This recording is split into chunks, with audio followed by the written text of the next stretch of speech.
Good morning, I'm Sam, and behind me we have a very UK scene. I've got a Hyundai Ioniq 5, you see those around, but I'm on a bit of snow and a bit of frost, and I'm going to take the car for a bit of a drive. I'm going to give you my thoughts, I'm going to do a walk around, and let you know what I think. Let's go have a look. Well, first of all, looking at it, if I stand sort of far away and don't get any other cars in shot, it looks like a little hot hatch, but it's definitely not. It is about the size, 4.6 meters long, I think, 1.9-ish wide. It's very similar in size to a Q5. This one is on the 20-inch wheels. You can get 19s, which I don't think they list as having more range, but if you look at any other manufacturer, smaller wheels tend to have better range. It's this two-tone colour. Let's have a little look inside. One of the things they've done, excuse the camera gear, very well in this is they have massively maximised interior space. You've got these two displays. Let's go turn the car on. Back of the car, I have actually moved these seats forwards a little bit. You can just put your hand underneath and the seats go back. And when they're back, you get quite a lot, and you can recline them if you want. A lot of space in here. There's tons of headroom. Just quite a lot of space in the back, to be honest. Look at in front of my legs. I've got tons. And this is my driving position. I probably sit slightly far forward. Just probably a touch further forward. But as rear passengers, you get a lot of space. And there's the front. And one of the things they've done is, because the batteries are all down low and whatnot, is there's no hump here. So if you're sitting in the middle, got lots of space. In the boot, now it's actually super shallow here, so I think it's rated at 560 litres, but I only noticed about the seat moving. You can see this one's forward. I think it will go possibly even a bit further forward. And then you can also change the angle of those seats. So if you want to have a bit more luggage space, you can have the back seats further upright, or even just two of them or something, and then you get more space in the back, which from practical family type stuff, if you've got a big buggy and things, it's this sort of gap. Because it's got this coupe style, it's a hatchback, but it's kind of it's not very squared off. I did find I had to really tuck things in here, but there's a reasonable amount of space. It's super wide. Under here, got space for some cables, and then if you lift that up even more, there's a bit more space under there. If we have a look in the front, which is kind of difficult to get to, there is in here a bit more storage space. So you might get sort of a weekend bag or two backpacks, or one big backpack in there. A bit of extra space, not that easy to get to, but not too bad. When you get in the car, you start it all up, you'll see the displays, my seat's moving forwards, telling me it's cold and whatnot. It's moving me back.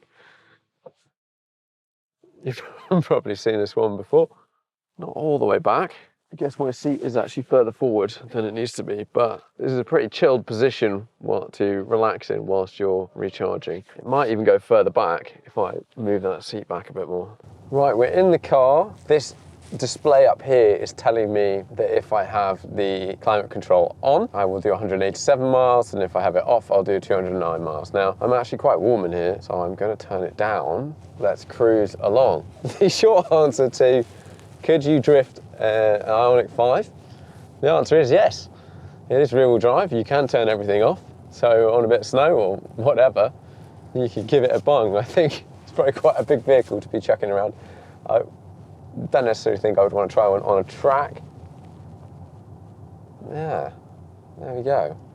So I had the windscreen heater on. So having that on, it's knocked like 30 miles off the range. Okay, so I think that was probably quite intense. Now, on normal, it's saying I'm going to get 208 miles of range. What's it like as a car? Well, I think the amount of space inside is really nice. It feels really nice as a passenger and a driver. I think ride quality at low speeds, like this speed I'm doing now, 20 miles an hour, could be a touch better, but here's what it is. I love what they've done with the styling and the design. I'm gonna do a bit of motorway driving, see what the sort of range is like, and I kind of just want to know what it says on the car. Am I gonna get something close to that? I think we can all deal with less range, but you want to know that you're gonna get less range.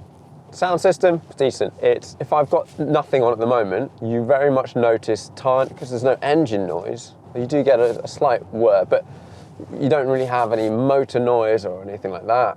You do notice the other stuff. So you notice a bit of tyre noise, you notice probably a little bit of wind noise, that sort of thing. Put the stereo on and forget about it. And it's not that you have to crank it really high either. So as a sort of thing to cruise around in, it's pretty nice. Right, I've been driving along the motorway for a bit of time now, and with the tunes on, I suddenly realised that I was super relaxed. I think this is where this car is at home.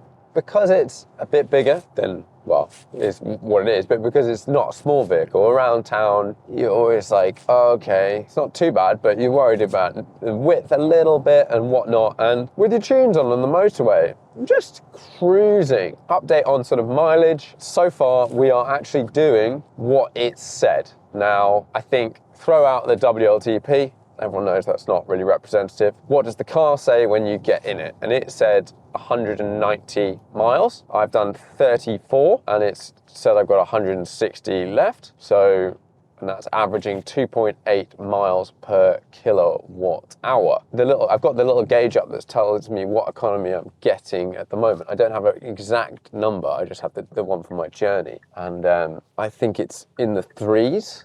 I would sort of guess on a motorway, which is actually not bad. It's difficult because it sort of fluctuates a lot. So we'll see what it's done.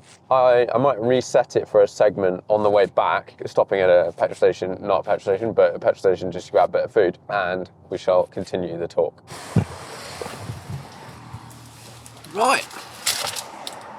Well, I was going to do this little update outside, but it's a bit loud. Stopped off to get a sandwich and a coffee. Not the best, not the worst ones. And it's pretty nice back here. The actual, with the seats back, you have tons and tons and tons of room. So I've just done a motorway stint. Oh, you also have heated seats in the back of this one. I really like the materials.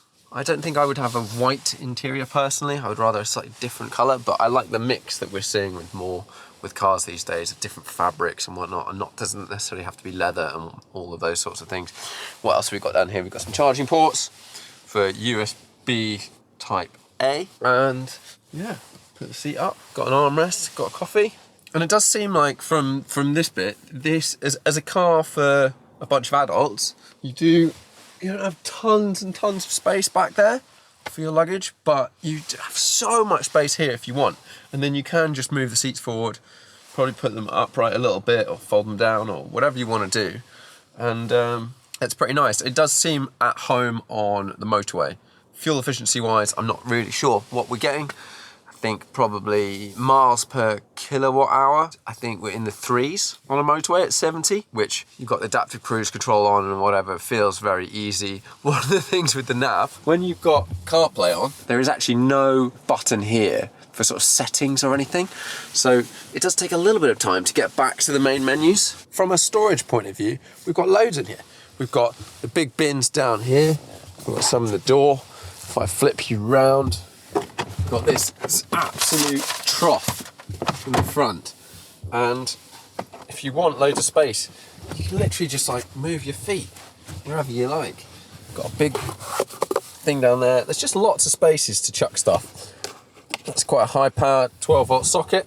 Charge your laptop, whatever. Just feels so spacious in here. I'm gonna eat my sandwich and cruise off back home. Let's just swap that around. Right, that's gonna wrap up my time with the Ioniq 5. You know what? There's certain cars that sort of grow on you over time, and I think you need to spend more and more time with them. And the more I've driven this, the more I've got used to sort of what it's about. It's just kind of a comfy thing to cruise around in.